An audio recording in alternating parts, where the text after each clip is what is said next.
Hey everybody, it's Chris and Rick Talk Guitars. This is just one of our COVID check-ins. Chris and I have been busy with our respective jobs and housework and pets, and so we haven't had a ton of time to do our cool podcast, but we want to keep the train rolling. How you doing, Chris, over there?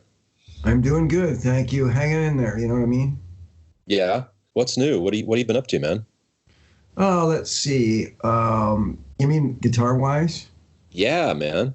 I have a really bad case of pedal head, and I don't know what brought that on. I think it was we started with our delay episode, and then we talked about phase shifters or something. I went through and cleaned out my pedal closet and got batteries for all my pedals that didn't have batteries and cleaned things and, kind of tested things out. And that sent me down a giant, rabbit hole of effects pedals. So I've just been really into pedals for the last probably month or so.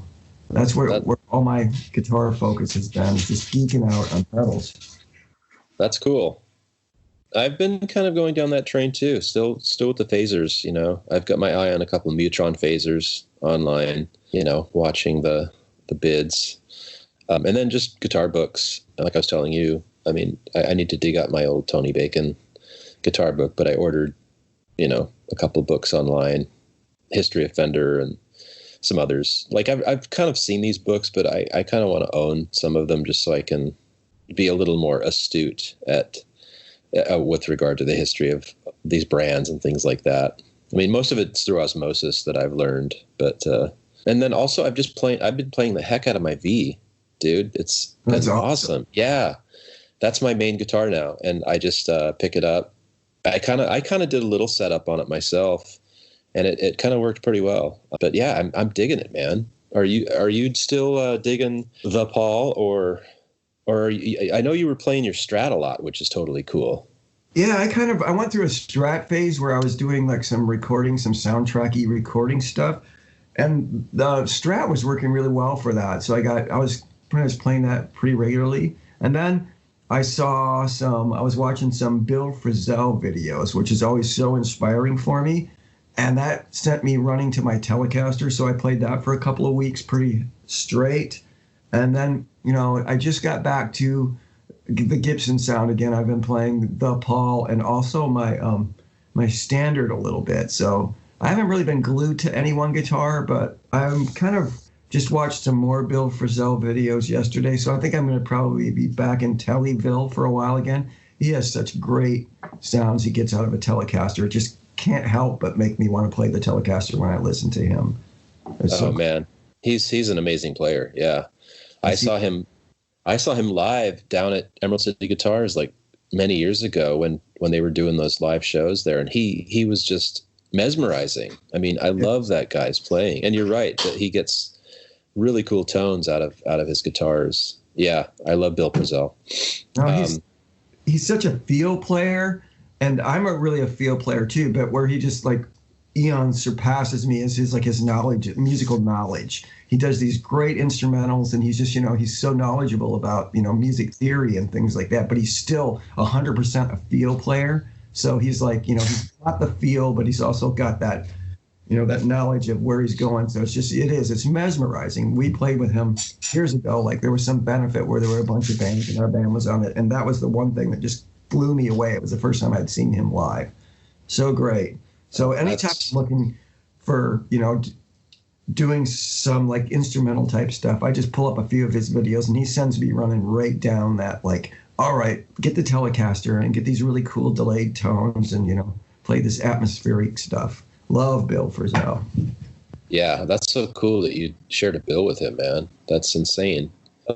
Yeah, he's like you say. He's steeped in, I think, musical theory, and he's a jazz guy. But that's the thing I take away from him too, is he's just so much of a field player, and also he plays really weird gear. I've seen him play just weird off-brand guitars or cheaper guitars, and he's got kind of this eclectic collection of pedals. Now you're in pedal head, so. But it's cool that you're kind of starting to do some of that stuff yourself, this instrumental stuff that he's very known for. But I think that's cool that you're doing that now too. I'm trying to get into that. I haven't really delved into it much, but I kind of have a couple ideas I want to try in that in that respect. It's trickier than you think. I mean, it's like, oh, I'm just doing instrumental. I just, put like a swell as a background and do some stuff. And that worked for me for a while. And I got a few things off of that. But then I start repeating myself and kind of get stuck. And that's another reason why it sent me down in pedal head, because listening to him and other things, I've never really explored like longer delays. So that's one thing I've been focusing on too, is kind of like figuring out how to work longer delay times into my playing, because I've always, used like a nice slap back that's kind of murky and warm and just add some body to the guitar. And I've never really explored, getting longer delays in there and how to play over top of that and have everything work. And he does that really well too. I mean, he plays over loops. I've been exploring a little bit of looping and trying to work that in. So yeah, I mean, he sent me down probably the biggest rabbit hole of pedal head so far. That's so cool. Yeah.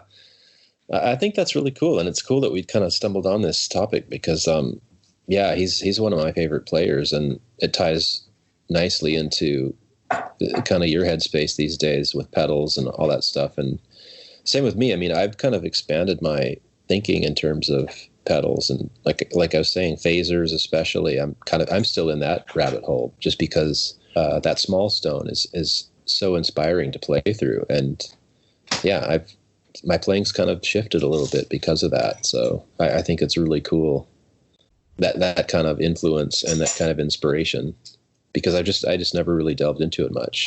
I've just been, I bought that book a while. I think I told you this at the beginning of the pandemic. I bought this maintenance book by some dude that's a tech, a prominent tech with big acts. And it's kind of cool because it's just simple setup stuff and simple repair stuff. But I've always been wanting to get into that more too, which is just do more stuff on my guitars myself, if I can.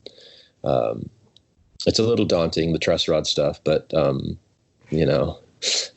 just approach it gingerly and hopefully I won't screw up my neck. One thing that occurred to me, it's going to be a really long time before guitar players are able to play live.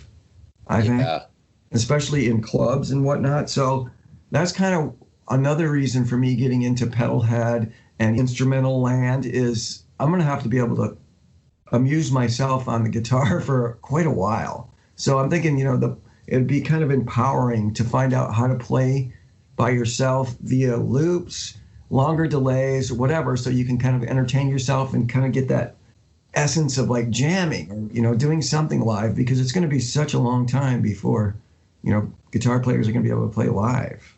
I'm glad you brought that up, because that's another interesting thing that I've been noticing as well. It's like this is going to be a long haul.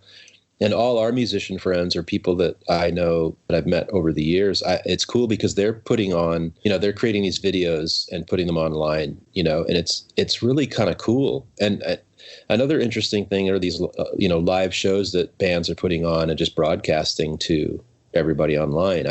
It's an interesting thing that to see how this pandemic is affecting everything. But for you and I, musicians, it's interesting to see how it's affecting music. And that's another thing I'm trying to do. I started doing those videos and then I knocked off, but I kind of want to do the same thing where maybe I can put together some kind of cool instrumental stuff or even just songs and present them in a cool, interesting way online. But I've been consuming a lot of that stuff. But yeah, it's kind of interesting to see how that's changed. You're right. I mean, we're not going to be playing live in clubs for a long time or live shows for a while. And it's just interesting to see how it's forcing people to get creative with this stuff. Yeah, I mean, and there's a fine line between, exploring different ways to, kind of get the essence of like playing music with other people or just kind of entertaining yourself since you can't really play with other people, and just like completely nerding out and just like playing with buttons. That's what I'm saying too. Like, I mentioned I wanted to get into longer delays, and now my guitar sessions, I have to be very careful where I'm just like hitting chords or notes and counting the delays and, doing all this bullshit instead of like actually making music. So there's always that I have to grapple with. Right. Yeah, you got to get to the music, man. You just got to let it flow. Come on now. I know. I mean, I got to record some more stuff. I mean, I probably next weekend I'll probably start trying to get a few more little instrumental bits going now that I've explored some delays. And I think I might need a new loop pedal, unfortunately, because I got a really short one in this older delay that I have. Really? What's the deal with yours? Let's make it kind of a clicking noise, and it's just not long enough to do some of the things I want to do. So that's another thing I've been looking at is, do I want to get another loop pedal? I don't want to use it for like practice or, or making like straight chords to play over, or, I want to do it just like weird ambient crap. So I need to find one that's good for that. Do you have your eye on any pedals that might do the trick? No, but if I do, it's going to be something cheap that is solid. That's all I need, something cheap that won't break. I mean, I hear those diddle loopers are notorious for the switches breaking on, but I don't know. We'll see. I just started doing that, and I'm going to see if maybe I can fix the looper that I have that has served me well for a while. But it's a really short loop time. It's like, a second or something like that, and it'd be nice to have a little bit longer time. What do you have now? What's the pedal? The looper? I have this old Digitech Digidelay that I saved from the landfill because it had a bad switch. So I kind of fixed that. And it has a few cool things on it that I keep it around for. It's got like a cool reverse delay, and it does have that loop setting. But it's really short.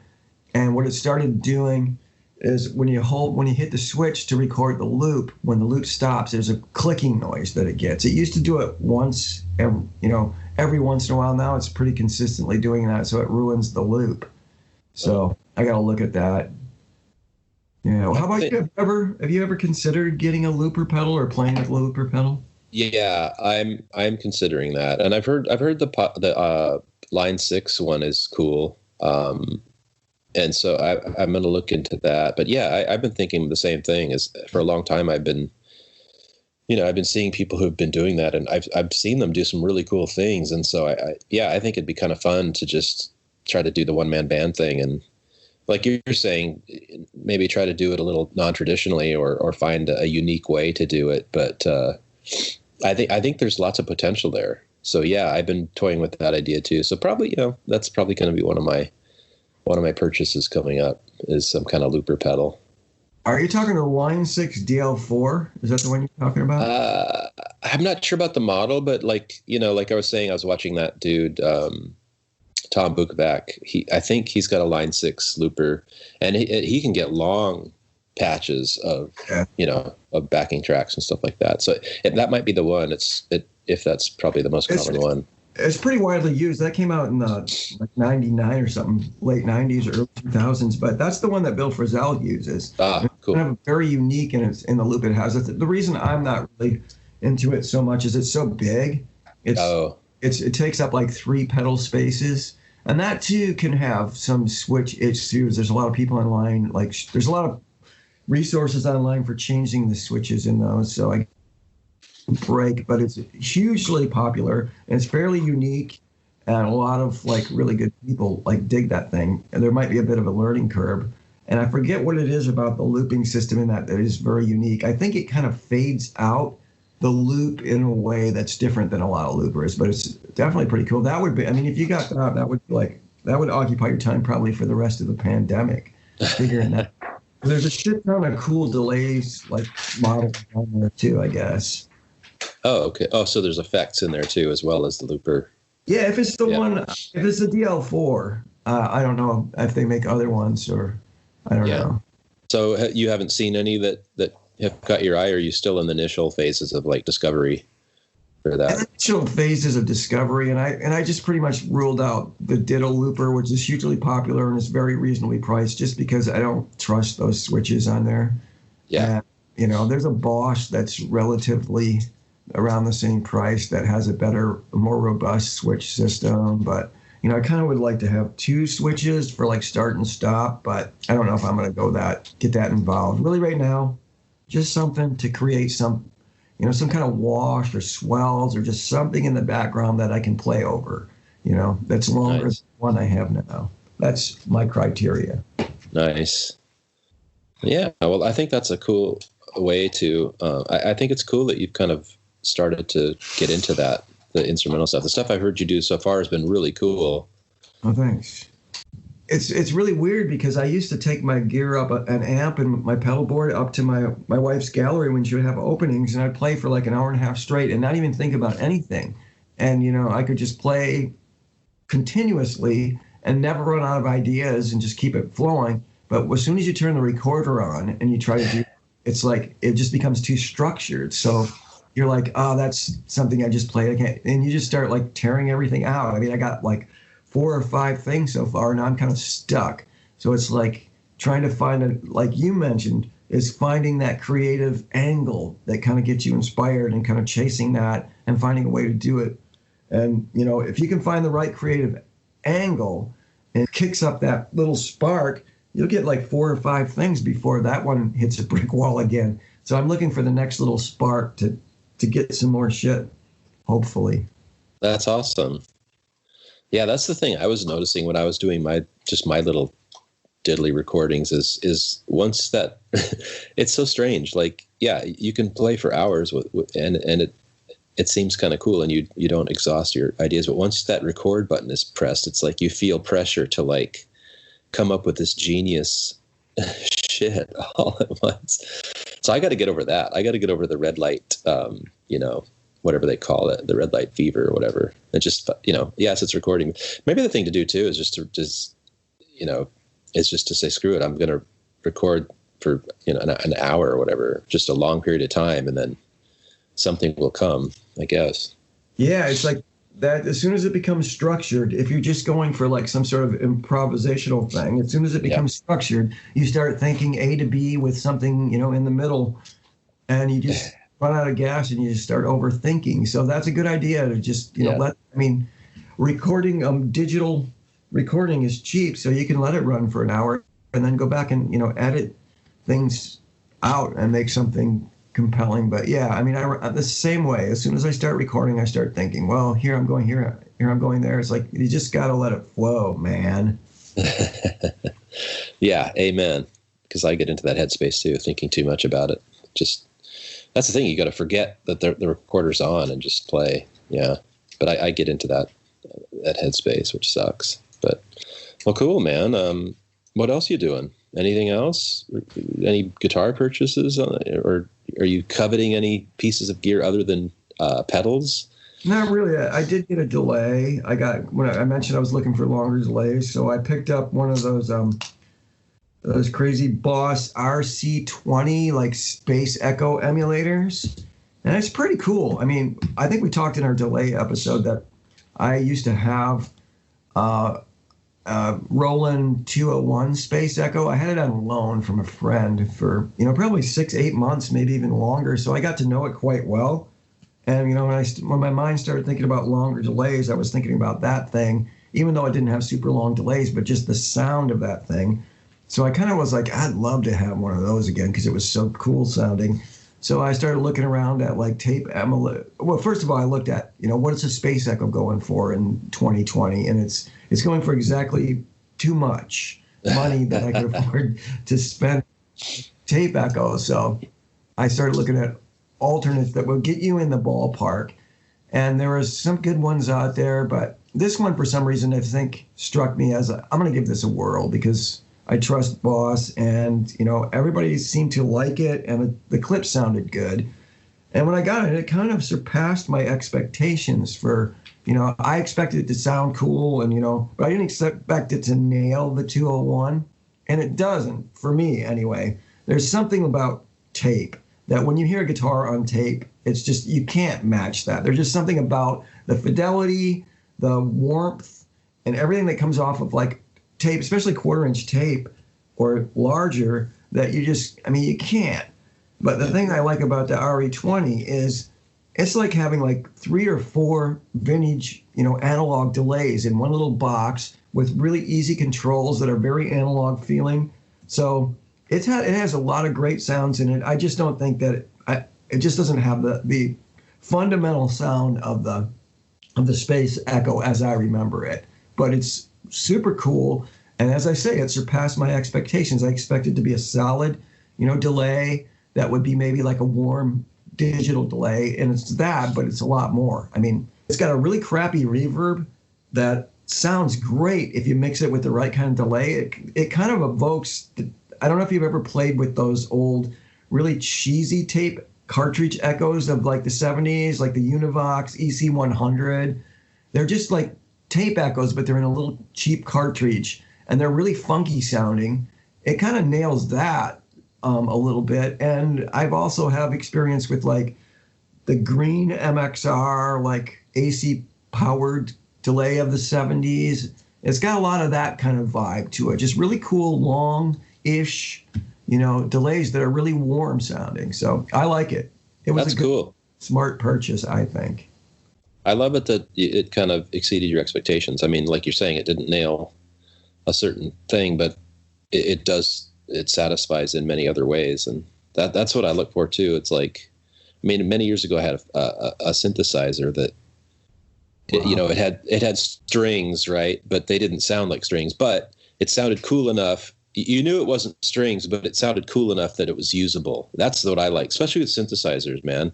It's like, or anything that produces a sound that isn't like organic, as long as it's a cool sound, I don't care, but yeah, I think that's cool that it exceeded your expectations. I've been on that kick. You and I've been talking about Music Master basses. My buddy Jim has that Music Master bass that I might pull the trigger on because it's so freaking cool. It's just really cool. I've been playing it. I've gone out to his place a couple times and social distanced and masked and all that stuff. But it's just such a cool bass, man. It's that short scale and yeah. I'm kind of digging that. So that's been my kind of not fixation, but that's of any gear lately that I've been coveting. It's been that, just because I want to have my own little setup, right? Where I can record, I have a bass, a guitar, and then I can do drum loops or whatever. But so I've been kind of really checking that thing out, and I don't know. We'll see if I'm brave enough to pull the trigger on it, but I probably will. You should, because you have the Music Master bass amp, 2 of them, and you need a complete package. So I'm encouraging that purchase. That's true. If nothing else, I just need to complete that package. Yeah. All right. The bass sandwiched between 2 Music Master bass amps. That would be cool. A guitar, the Music Master guitar too. So. I think you sent me some links to some of the guitars, didn't you? Probably. I think you did. I'll have to check. Yeah, that would be cool. They're just cool pieces of gear. I don't know. Yeah, I'll probably do that. But other than that, yeah, I mean, like I said, maybe I've been checking out Mutron phasers. I might get one of those. Yeah, just focusing on maybe some instrumental playing and getting into different headspaces that way. I think you've been inspiring me to do that. And then just like I've been saying, I've been seeing all these videos online since the pandemic of these musicians that are holed up in their homes and just, they still need to play. And it's kind of cool, actually. It's kind of cool that people are still plugging along and saying, okay, well, I had all these gigs booked, but now I'm just going to have to do these video things, and that'll satisfy, my creative urges and connecting with other people, I have to. Yeah. And, I think Sweetwater, Reverb are probably doing pretty good during these times. I mean, that's probably like the lifeline for a lot of people. Like, I need to find some way not to go crazy. Sometimes you have to buy something. I mean, this is the USA. We're consumers. Buy stuff, but yeah. Well, cool, man. Well, it's good to connect with you again, man. And let's keep connecting, and let's keep this train rolling. And, I'm sure we'll have new gear to talk about and new musical things to talk about as we make our way through this strange time. So until next time, man, talk to you soon.